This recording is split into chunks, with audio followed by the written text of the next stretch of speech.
ఈరోజు వనమహోత్సవం కార్యక్రమం RTA human rights commission ద్వారా మా ముందుకు వచ్చే వాళ్ళు ఈ కార్యక్రమం చేపట్టడానికి మమ్మల్ని ఆహ్వానించినందుకు మరియు మా యొక్క ఈద్గా కమిటీ వాళ్ళు కూడా ఒక ఈద్గాలో చెట్లు పెంచాలని కోరి మేము కాపాడుతామని మాట ఇచ్చినందుకు మొట్టమొదటిగా పట్టణంలో ఇక్కడ నుంచి మేము స్టార్ట్ చేయడం జరిగింది. ఈ కార్యక్రమానికి ముఖ్య అతిథిగా ఇచ్చేసినటువంటి మేయర్ గారికి, డిప్యూటీ మేయర్ గారికి, మూడో చైర్మన్ గారికి, కార్పొరేటర్ గారికి మరియు ఆర్టీ వాళ్ళందరికీ కూడా నా స్వాగతం పలుకుతూ, ముఖ్యంగా మా మహిళా సంఘ సభ్యులందరూ కూడా స్వాగతం పలుకుతూ, ఈ యొక్క చెట్లను కాపాడడం మన అందరం బాధ్యత. కాబట్టి దయచేసి మీరు ప్రతి ఒక్కరు కూడా చెప్పండి. మీ అందరికి కూడా తెలుసు, మనం ఇంట్లో చెట్టు పెట్టుకోమంటే యాప చెట్టు పెట్టడం, మరి చెట్టు పెట్టండి, ఇంట్లో పెట్టలేము. కాబట్టి దానికోసమే మేయర్ గారు, డిప్యూటీ మేయర్ ఉద్యోగాల ఆదేశానుసారం ఎమ్మెల్యే గారు చెప్పి ప్రతి ఇంటికి మొక్కలు ఇవ్వాలన్న ఉద్దేశంతో 80,000 పళ్ళ మొక్కలు, పూల మొక్కలు తెప్పిస్తున్నాం. ప్రతి ఇంట్లో మీరు నందివర్ధన కావచ్చు, జామ కావచ్చు, దానిమ్మ కావచ్చు, మీరు ఏం పెంచుకుంటామంటే తెస్తాము. జూలై మాసంలో మీకు అందరికీ ఇవ్వడం జరుగుతుంది. మీ వార్డుకు వచ్చి కార్పొరేటర్ ద్వారా మీ అందరికీ పంచడం జరుగుతుంది. మహిళా సంఘాలందరినీ పంచడం జరుగుతుంది.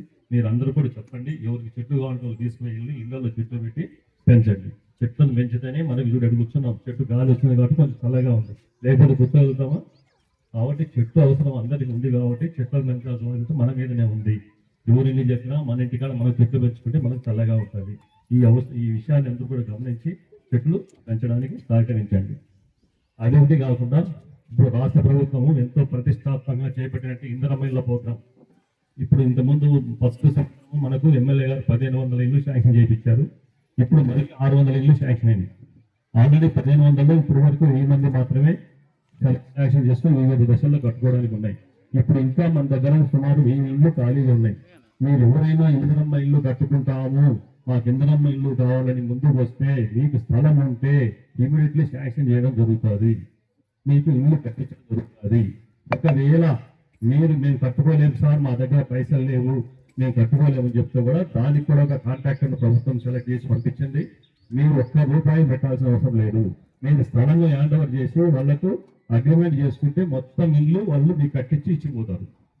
ఈ విషయాన్ని మీరు ప్రతి ఒక్కరు మహిళా సభ్యులు మీ వార్డులలో మీ వాళ్ళకి చెప్పి, ఎవరికన్నా ఇందిరమ్మ ఇల్లు ఉంది, నా స్థలం ఉంది, కట్టుకుంటామంటే ఇమ్మడిచ్చి రమ్మనండి. ఎవరున్న గుడిసెల్లో ఉండేవారు కానీ, ఎందుకంటే ప్రభుత్వము మా తెలంగాణ రాష్ట్రంలో ఎక్కడ గుడిసెలు లేవని డిక్లేర్ చేయడానికి ముందుకు పోతుంది.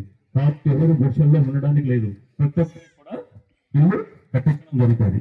కాబట్టి మీరందరూ కూడా మీ స్థితులకు చెప్పి, ఎవరికైతే ఇల్లు లేదో రేపు ఇల్లు కానీ లేదనుకుంటే డబ్బాలు వేసుకొని ఉంటారు కదా, గుడిసె కానీ అటువంటి వాళ్ళు ముందు వాళ్ళకే కట్టిస్తాం.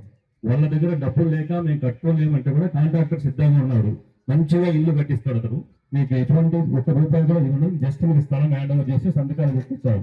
ఆ విషయం మీరు అందరూ కూడా మీ మహిళా సంఘ సభ్యులందరికీ చెప్పి, అందరినీ కూడా ఎవరికైతే ఇల్లు లేదో వాళ్ళందరి కంటే మహబూబ్నగర్లో ఎక్కడ కూడా గుడిసె ఉంది అనేది రాకూడదు.